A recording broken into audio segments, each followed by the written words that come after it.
Let's take our Bibles and look one more time in the prophet Zechariah. We come now down to the final reading in chapter 14. And what a powerful book this has been. The Lord having raised up Zechariah after the 70 years captivity, not only to direct the rebuilding of the temple along with Zerubbabel and Nehemiah, Malachi in that era. He would have been one of the last prophets of the Old Testament period, right along with Malachi. And then there was a period of 400 years that the Lord did not raise up a prophet. They call those the intertestamental period. But still, there was a lot of history that was to unfold as far as the Jewish people were concerned. And to help us there, we not only have, as we've seen already, some extra biblical books of the Bible to help us, but here particularly the Maccabees. I don't know if you've taken the time to actually look that up. There are books out there called the Book of the Maccabees. And these were a Jewish family that rose up and fought against corruption, particularly after Alexander the Great had died, and his kingdom was divided up into four particular areas under his former generals. And so, as we've been looking at here in Zechariah 14, when you go over to the book of the Maccabees, you'll see a lot that is parallel with what we read here, just like with Josephus. He wasn't a believer, a Christian. He was a Jewish historian, but when you read what he wrote, you find a lot of what he wrote was already announced here in the Old Testament. And that's what I love about going to these books like the Maccabees and Josephus. As you read them, you'll find a lot of comparisons. So here in Zechariah chapter 14, we already established that this had to do with this time period. And what's being described here is that warfare.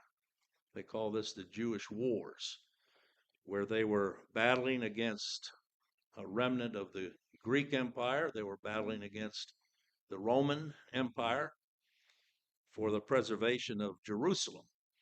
And the Lord used all that to preserve that city until such time as Christ should come and fulfill all things, and then in 70 AD destroyed it.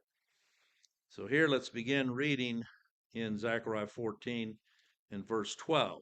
We ended up last time with verse 11, that there would be those that would have sought the destruction of Jerusalem, and yet God purposed that they should dwell safely, that the city would be preserved. Now in verse 12 it says, "And this shall be the plague wherewith the Lord will smite all the people that have fought against Jerusalem." That's so important when you see that. When we're talking about warfare, it's still the Lord directing. I know people think God takes sides. No, he determines all things.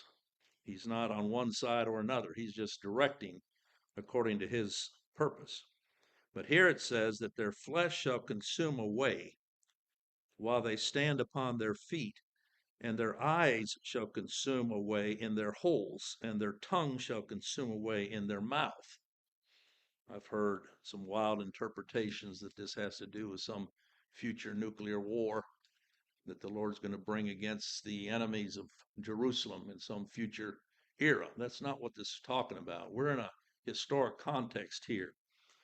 And so this verse here appears to have been fulfilled literally during these Maccabean wars, because throughout this war, the Maccabees, that was that family of Jews, Judas Maccabee was the leader, they had attacked many cities throughout Judea and beyond, which were largely occupied with Gentiles and what they considered to be apostate or Hellenized Jews. These were Jews that had renounced their Jewish faith and had adopted Greek culture, pretty much. And so these Maccabees, Judas Maccabee, they had a zeal for restoring, reinstating what had been fundamentally their foundation throughout the years, going all the way back to the law. These would have been the pre-Pharisee Pharisees, these Maccabees. And during these attacks, they targeted these cities throughout Judea and in the area where the Gentiles had come in under the Greeks, under Alexander the Great, but also these Hellenized Jews were living, and they literally burned people alive. And you can read about it in the first volume of the Maccabees, chapter 3, chapter 5, and the second volume. There's several volumes of Maccabees, chapter 8 and chapter 10. So when the flesh is burned, it's similar to what we read here. There's an accelerated tissue rot in the organic compounds of the human body that rapidly reduce this to just carbon-based molecules. And I believe that's what is being described here. These cities victimized by the Maccabees, populated by these Gentiles from all the nations of the earth, and that the Maccabees then had no mercy. That's showing what would become of them. But you can see, again, verse 12 says, and the Lord will smite the people that have fought against Jerusalem. So this was the Lord bringing his judgment to pass on these apostates and on those Gentiles that had no interest or concern at all for him as God. And then you continue to read in verses 13 and 14. This is describing the civil war that would have been taken place during the Maccabean Wars. It says there, and it shall come to pass in that day. So in what day? The same day as what is described in verse 12, that a great tumult, again, from the Lord shall be among them. That's the thing I want us to underscore. The Lord directing everything that took place. And they shall lay hold every one on the hand of his neighbor, and his hand shall rise up against the hand of his neighbor. That's what a civil war is. They begin to turn against each other. Those that were the purest of the Jews turning against those they considered to be apostate, and vice versa. And Judah also shall fight at Jerusalem, and the wealth of all the heathen round about shall be gathered together, gold and silver and apparel in great abundance. So here, when it's talking about the wealth, this would be the wealth from both Jews and Gentiles. And as a result of these victorious attacks on Israel and the Seleucid army, Seleucus was one of Alexander the Great's generals. He had 4 of them that remained after he died, and they divided up the kingdom. Seleucus would have been over the Syrian area in Israel. But in these attacks against them and against these other Gentiles, the Maccabees collected vast amounts of plunder. And again, you can read about this in the books of the Maccabees quite a bit in the first 2 books of the Maccabees. And it's interesting, the parallel.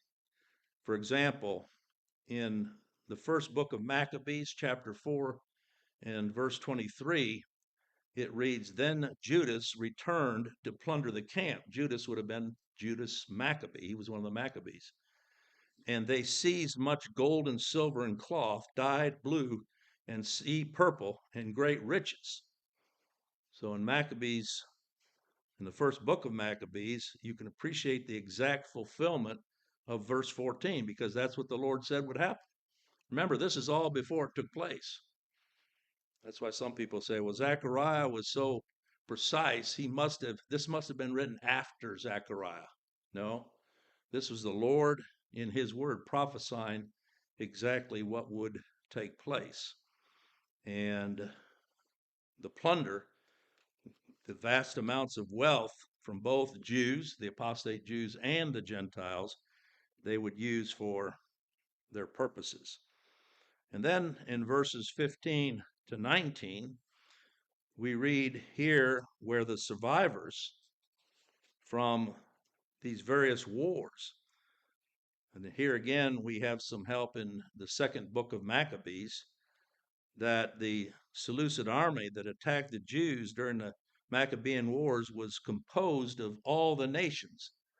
So even though he was under this one general, there were a lot of mercenaries from all the nations that were being used to fight in this battle. And that's what's described here in verses 15 down to verse 19. So shall the plague of the horse, of the mule, of the camel, and of the ass, and of all the beasts that shall be in these tents as this plague. And it shall come to pass that every one that is left of all the nations, and when it says all the nations, it's talking about all those that gathered together under Seleucus, the general, to fight against Jerusalem, which came against Jerusalem, shall even go up from year to year to worship the King, the Lord of hosts, and to keep the feast of tabernacles.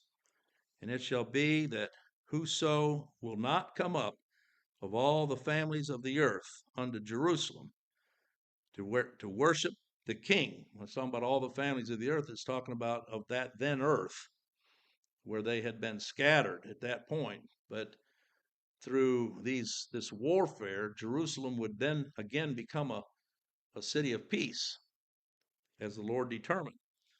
And people would go up there, it says, to worship the King, the Lord of hosts. Even upon them shall be no rain. And if the family of Egypt go not up, and come not, that have no rain, there shall be the plague wherewith the Lord will smite the heathen that come not up to keep the feast of tabernacles.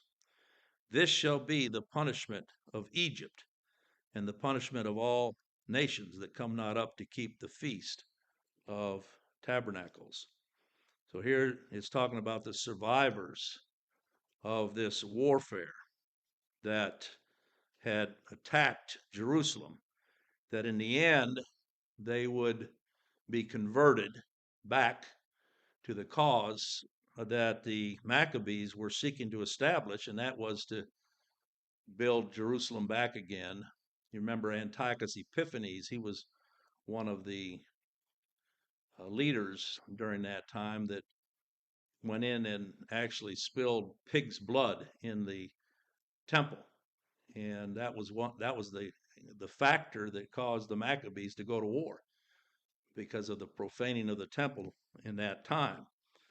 But here specifically, it speaks of a Feast of Tabernacles. This would have been a new Feast of Tabernacles. We know there's one that was ordained under the Old Testament law, and you remember that had to do with Israel remembering how God had preserved them in the wilderness throughout all those years, have been brought out of Egypt.